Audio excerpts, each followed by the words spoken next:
Las claves de los anuncios de hoy de la mano de Julia Estrada. Gracias, Iván. Luciana, vamos a desmenuzar lo que dijo el ministro de Hacienda, Duhovne. Ahí está la posta, la clave de lo que va a terminar pasando finalmente, porque ya ha habido varios cambios este 2018 y 2019, ya que más temprano el presidente no dio muchas precisiones respecto de los cambios fiscales. Vamos a repasar los ejes más importantes de lo que Duhovne le va a llevar al Fondo Monetario Internacional a partir de mañana. Ya esta semana estos números los va a tener el FMI, el directorio del Fondo Monetario Internacional, y va a decidir en base a esto, que es, vamos a ver ahora, una demostración de esfuerzo, claramente un compromiso de parte del gobierno argentino de que quiere profundizar el ajuste, si con esto alcanza. Tenemos acá lo que dijo el gobierno que va a pasar en los 2018 y los 2 años que siguen, 2019 y 2020. ¿Qué es lo que se comprometió antes? Este antes, yo les quiero decir, no es un antes muy lejano. Es la firma del memorándum de entendimiento que se hizo en el mes de junio. Estamos hablando de 2-3 meses hacia atrás, no es mucho más lejos.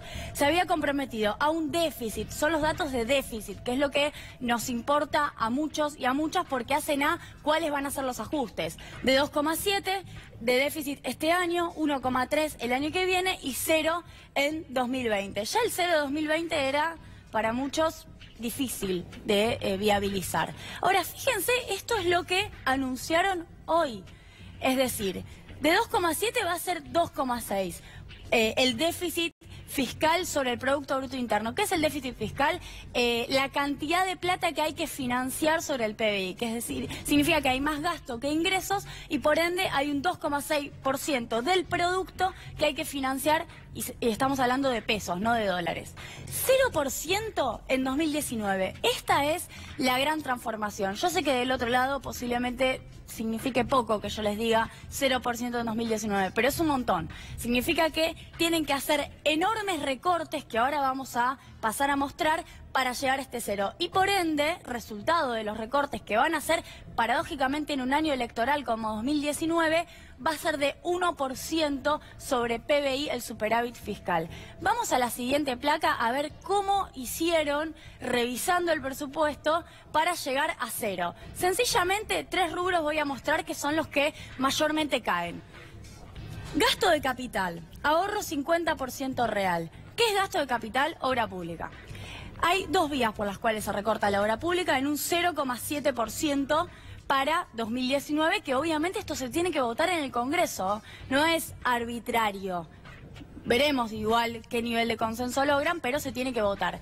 Esto es la obra pública de todas las provincias y la obra pública también a cargo de Nación. En segundo lugar, subsidios económicos. Mencionaron 3 cuestiones. En primer lugar, traspaso de transporte automotor a las provincias. Esto ya es polémico, porque que la Nación se deshaga de gastos y se lo pasa a las provincias no elimina el déficit. El déficit, y se los cuento porque me parece que está bueno saberlo, es consolidado. Consolidado significa unificado entre nación, provincias y municipio. No puede la nación deshacerse de cosas que no quiere gastar y dársela a las provincias, porque igual si la provincia lo gasta, también forma parte del déficit. Entonces ahí, si verdaderamente queremos ser un país federal, hay que sumar todos los gastos. Traspaso de tarifa eléctrica. Esto también va, fundamentalmente se está refiriendo a provincia de Buenos Aires y Cava, Ciudad de Buenos Aires, en donde la nación deja de financiar esas empresas públicas de electricidad. Y aumento gradual en cobertura de costos. Esta es una especie de forma delicada de decir que van a hacer algún otro ajuste, que no dijeron cuál es, pero que va a ser en lo que hace a subsidios económicos. ¿Esto qué significa en castellano? Que el tarifazo, por ejemplo, sigue y no hay forma de hacerlo más gradual. Y hasta yo miraría si no corre riesgo la tarifa social, porque la tarifa social no está dentro de los sectores comprometidos a proteger por parte del FMI, solamente la UH. Así que con atención esta parte del recorte, que es 0,5% del PBI. Y el tercer recorte es gasto operativo. Cuando, yo sé que esto es muy contable, pero así se elabora el presupuesto. Gasto operativo en cualquier empresa es personal. Es la cantidad de gente que trabaja en el Estado, ya sea en materia de puestos de trabajo como de salarios. Congelamiento de ingresos, esto ya lo había dicho Duhovne, lo ratifican. Salarios ajustados por inflación, esto es llamativo porque, por ejemplo, este año no están ajustados por inflación.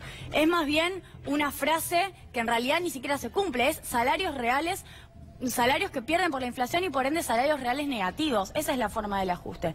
Y aumento gradual en cobertura de costos. Lo mismo, la misma frase ambigua que no termina de precisar, en donde evidentemente va a haber más recortes. En esta parte obviamente ponen esa compactación, dijo Mauricio Macri, usó esa palabra, voy a compactar ministerios, que seguramente traiga a colación algún tipo de despidos, más allá de que el dirigente de UPCN haya dicho que no. Vamos a seguir, porque viene la parte que ha generado mayor polémica. No quería dejar de detenerme en lo anterior porque es lo que va a afectar la vida de muchas y de muchos en los próximos 2 años como mínimo. Las retenciones, ¿no? Derechos de exportación es la forma técnica. Se establecieron que se iban a cobrar 4 pesos por dólar para las exportaciones primarias y para los servicios. Esto tiene varios problemas. 4 pesos por dólar significa, en primer lugar, que no es un porcentaje, no es una alícuota, no es 10%, no es 15%. Y en segundo lugar, que uno puede exportar 100 dólares a un tipo de cambio de 40 y eso significa aproximadamente un 10% de alícuota. Si el dólar sube a 60, supongamos, esos 100 dólares que yo exporto siguen pagando 4 pesos por dólar, es decir, quedaron a un tipo de cambio de 40, y por ende mi alícuota termina bajando a 6,6%. Es un ejercicio muy sencillo que se lo hago para explicar de qué se trata. Por ende, a cada instancia de suba de tipo de cambio, estos 4 pesos por dólar se licúan, porque estos 4 pesos no suben. Son siempre 4 pesos por cada dólar, ¿se entiende? Entonces uno puede multiplicar la cantidad de plata que hace si exporta, multiplicando los dólares por un tipo de cambio más devaluado, pero los 4 pesos siguen siendo los mismos de retención. Por ende, ¿por qué voy a liquidar ahora si con un tipo de cambio más alto voy a pagar menos impuesto? Esto es lo que están diciendo todos. Se licúa el impuesto con cualquier suba de tipo de cambio. Pero además es un desincentivo, no es un incentivo, es un desincentivo a exportar, considerando que además no tiene la obligatoriedad de liquidar en la Argentina. Es un impuesto rarísimo, insólito que quieran conseguir los dólares del campo si les están diciendo que a más tipo de cambio, a 45, a 50, a 60, van a pagar menos. Y después 3 pesos por dólar, es decir, más bajo, para el resto de las exportaciones, por ejemplo, minería, uno podría decir. Reducción, esto también generó mucha polémica, reducción al 18% en la alícuota para porotos, harinas y aceite de soja, que estaba en 26. A ver, la soja en general en sus distintos rubros, poroto, harina, aceite, podríamos resumir, arrancó con una alícuota de 30 este año. Progresivamente iba a bajar a 24 a diciembre. Bien, en lugar de frenar, hoy está en 26, en lugar de congelar soja, porque además todo esto, por ejemplo, afecta al maíz, al girasol y al trigo, lo que hicieron fue bajar soja. Soja que es justamente, indiscutiblemente, el sector más rentable, porque uno puede discutir la situación de los productores de trigo y de maíz, o maiceros, pero la de los sojeros es la más rentable de todos. Y por último, es hasta diciembre de 2020, lo cual se garantizan la transitoriedad del impuesto.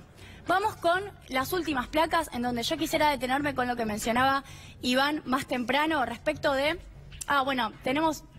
Sencillamente el ahorro, 68.000 millones de pesos de ahorro fiscal tienen en 2018 por esta medida y 280.000 millones de pesos, 1,5% del PBI en 2019. Miren qué fácil que es. Piensen que el recorte del presupuesto de este año es de 300.000 millones de pesos. Había que tocar sectores que fueran medianamente rentables o súper rentables en la Argentina para conseguir la forma de cerrar el déficit fiscal. Vamos sí a la placa que sigue, que me parece importante remarcar lo que pasó con el Ministerio de Agroindustria el viernes pasado, en donde, accediendo a información privilegiada, una serie de empresas se inscribieron en el registro de ventas al exterior. Eso es algo que lo abre el Ministerio o lo cierra. Vos podés inscribirte para exportar o no, de acuerdo si el Ministerio te habilita. Se inscribieron a sabiendas que iban a subir la retención de maíz, trigo y girasol.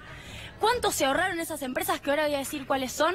1.933 millones de pesos, solo por inscripciones al registro el día viernes 31 de agosto. Solo por ese viernes se ahorraron eso. Si se pudieran inscribir más tiempo hasta que rijan las retenciones, ahorrarían todavía más plata. Vamos ahora sí a la última placa que quiero mencionar, porque cuando hablamos de los exportadores, quizás del otro lado se imaginan que son un montón. No, son muy pocos. En este caso, menos de los dedos de 2 manos. Aceitera General Dehesa, Oleaginosa Moreno, Bunge Argentina, ADM Agro, Cofco International Argentina, Cargill Dreyfus, Asociación de Cooperativas Argentinas y Amashi Argentina. Estas son las empresas que el viernes, accediendo a información privilegiada y con la colaboración del Ministerio de Agroindustria, dijeron, sube las retenciones, voy a exportar ahora, porque entonces no me va a cobrar el gobierno cuando empiecen a regir. Y se ahorraron toda esta plata.